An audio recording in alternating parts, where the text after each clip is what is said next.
Welcome, welcome, welcome. I am your Polkadot Specialist Vol, and today we're going to talk about ASTAR Degens and their rarity. So if you like this episode, please like and subscribe. It really helps out.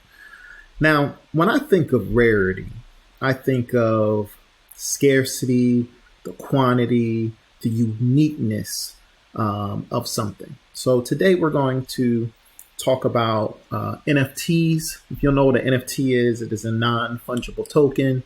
It's pretty much like a one-of-a-kind, kind of like an art piece or something of that nature. Something that's not non-fungible would be like a quarter. Each quarter is worth the same exact thing. It's not really unique. It's all 25 cents. Yeah, 20 of them. They all be the same amount. But a picture would have a uniqueness to it. So in crypto on the blockchain, you can track pictures and different things like that to verify that you have something that's unique. So today we're going to get into NFTs, specifically ASTAR Degen NFTs, and what makes them unique and scarce, and what's the rarity all about.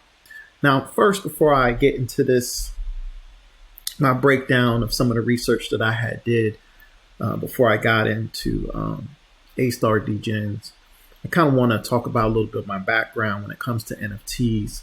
So I started with digital artwork back in 2021, and I had a friend of mine, Cease. He was in this particular project, and I was like, I don't know about that. It wasn't this particular project, though. It wasn't ASTAR Degens. It was another crypto NFT project called VV. And with this particular project, I did learn quite a bit because unlike ASTAR Degens, they actually have a lot of NFTs that come out all the time. All types of different quantities, all types of different types of artwork. And there's pros and cons to that because they have so many things that come out that there's so much out there to get. It's hard to get it all, and it's hard to keep up with it. And because of that, it takes away some of the value of the things they might have on their platform to a degree. Now, there are two totally different projects or products that they have, but I'm gonna go and focus more so on ASTAR Degens. But the reason why I bring up VV before I get into ASTAR Degens is about what I learned. So I learned about the importance of the quantity of an NFT, the uniqueness, and its use case. So that was one big thing that kind of hurt some of the NFTs on VV, is because of their use case. Now they had other things that were going for them, but I do think if they can incorporate more of a use case, that would be something that could propel that particular project. But with ASTAR, they excel with what you can use them for and their utility, which is totally different. And that's what really kind of drove me to this particular NFT and what stood out to me the most. So we're going to go into ASTAR Degens now. So we'll first start off with how they launched. So in crypto, you want something called a fair launch. So that means that not one person is pretty much holding all of the asset. Because why? That means they could put a whole bunch out there and really drive down the price, that they're controlling so much. Especially when it comes to crypto, you definitely want a fair distribution. So one thing with ASTAR Degens, there's a maximum supply that there will ever be of the main ASTAR Degens. Now they could do other things like a season 2, season 3, but right now these originals is capped at 10,000. So For me, like I said, when I looked at the other project that I originally got in 2020, they had quantities, some of them like 60,000, some of them like even more than that, 70,000, 60,000. 30 was common with, some of the things they had there, but I come to find out, being in that particular platform when they were doing their NFTs, is a 10,000 supply of something could be very, very exclusive and limited, especially when demand gets really, really high. So with ASTAR Degens, their supply is only 10,000. Now, when you look at it from a worldwide scope, that is very low, like very low. And it's not like they have where they're releasing new NFTs every week, like the other NFT project I was talking about. They've only had one drop of NFTs in 2 years. In 2 years. So that's going to be scarcity. That is going to be scarcity. And then when people find out about all the different utility that you have with them, where, they get airdrops, where they're dropped value and money and cryptocurrencies for just holding the NFT. And that also contributes to the scarcity because you are benefited for hodling or holding. In crypto, they call that hodling. But by holding onto your asset for dear life, but holding on to your asset, you are rewarded. So that incentivizes you. And that's the one thing I liked about these particular NFTs. Not only can you possibly make money in the future from them being scarce and them being picture appreciating, but you also have the benefit of getting qualified for airdrops. But right now, the NFTs they get ASTAR because these NFTs are a venture capitalist DAO NFT. And I will link an episode that I did explaining what a DAO is. But these NFTs can be used to vote on what the ASTAR Degens group does. So since we're a venture capitalist group, if we want to support a project, we'll vote for them. So that's one use case. Another use case is you have the airdrops, you have the voting, and then we also are looking for opportunities to increase their value even more, where we can be put into games of some sort. We help people market. As a community, we really help small projects get off the floor running. So those are some things that increase their value and their utility. And because of this, it will, in the future, if this continues and they can, people start to learn about them, it'll create even more scarcity. So as I stated before, there is a 10,000 supply of ASTAR Degens. Now, when they launched at 600 ASTAR or ASTR coin. So they launched about that. And the way they did is they just did mint. You would buy a couple or a few that you could, and it was at 600 until they were gone. So that was actually a pretty fair launch because a lot of people knew about it at the time, and it was fairly spread out. So what I have is when I started doing my research, I actually pulled the top wallets. So that's one way that you would look to see like how much quantity of a particular asset people have. You want to look at the wallet distribution. Now, so I looked, and in crypto, you have the ability to see things on the blockchain. So you can see and you can verify who has what, and if this is a real item. It's not just a JPEG. It's actually an asset online that can be tracked. And that's what makes crypto different than like a JPEG. You actually can verify that you have ownership and rights to it. So let's get into some of the top wallets. So the most any one person has. So these would be your whales. So anytime somebody has a massive amount of something or a lot of something or the most of something in crypto, they're considered a whale.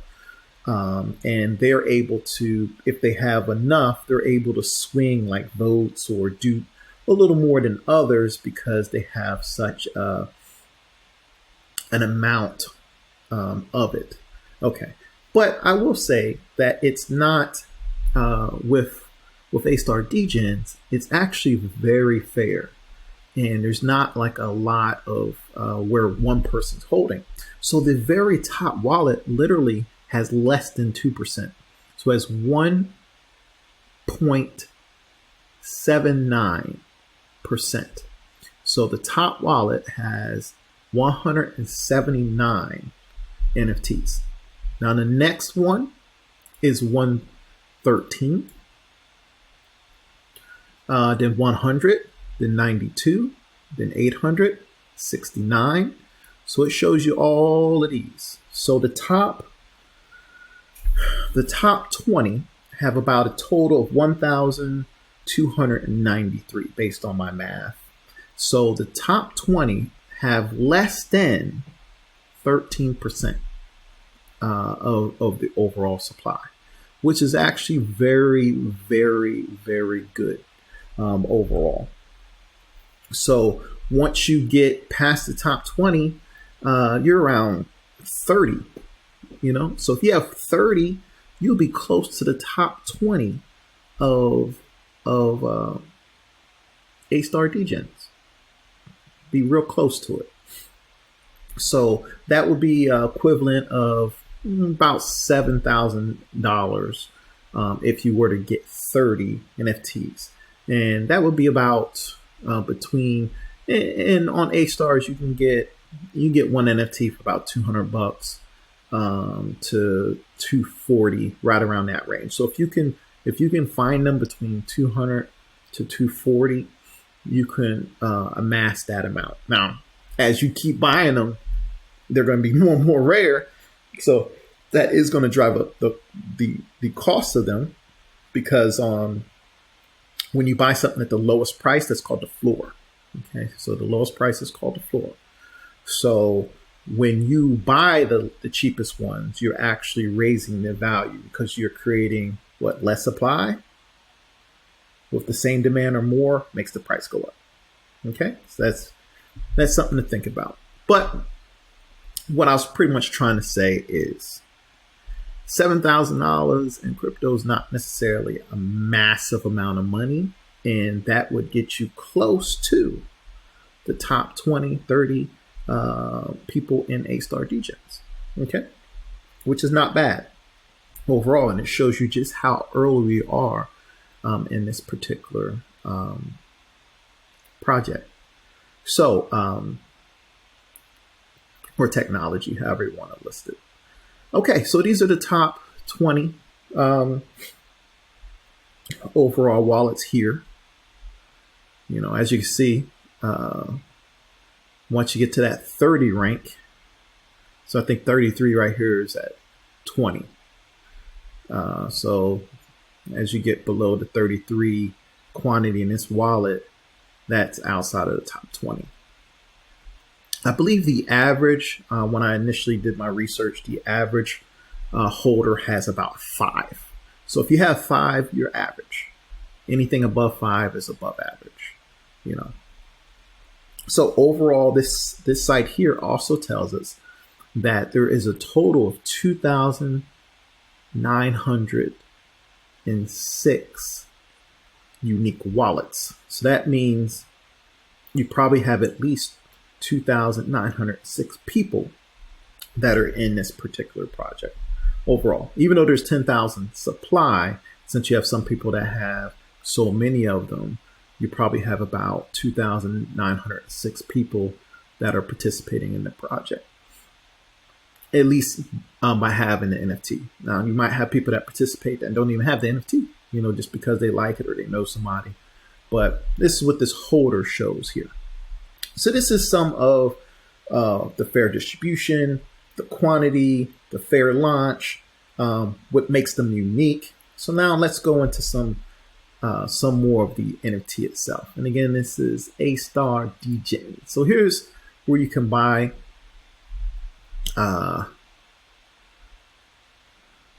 this is where you can buy the NFT here. So this site is the Tofu NFT. I always say Tofu, but Tofu NFT. So TOFU and then NFT. So what this is going to show us is this going to show us that the amount that they have for sale that are on the market is 1,196. Now, this actually is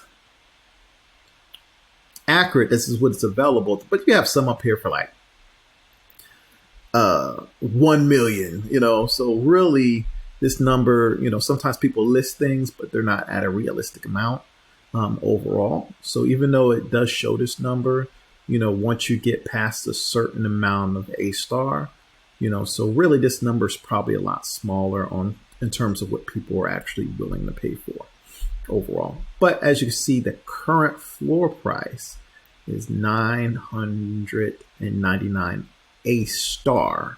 So that's close to about 160 or less. So as you can see, right now you have some great deals on the market because again, the average hovers around 200 to 240. But because we have a few up here, so if we click this, because we do have a few up here going for close to 1,000, it's bringing the overall cost down. But it doesn't take far for it to actually start to climb. As you see, as you keep buying them, it's going to raise the floor. Okay. All right. So I wanted to go into some more things that make these rare. Okay. Remember, these are NFTs. They're one of a kind. So there's different things about these that make them one of a kind. So let's click one of these here. So now we're going to go into this particular character. So this character here was minted. So that means when it was purchased originally out of the 10,000, this was 8,798. Okay. So when we look at this, we're going to look at its rarity. Now, the rarity we're looking at here is the rarity of its items. So we got the hat, we got its color, its eyes, we got the face in terms of the lips, we have the attire, we have the shield. Sometimes they'll have a weapon, sometimes they'll have something on their back. Now this is a travel thing on its back.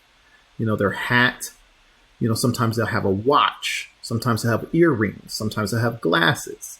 So all these different, even the background will give them a rarity score. So this is one of the things that also contributes to their rarity.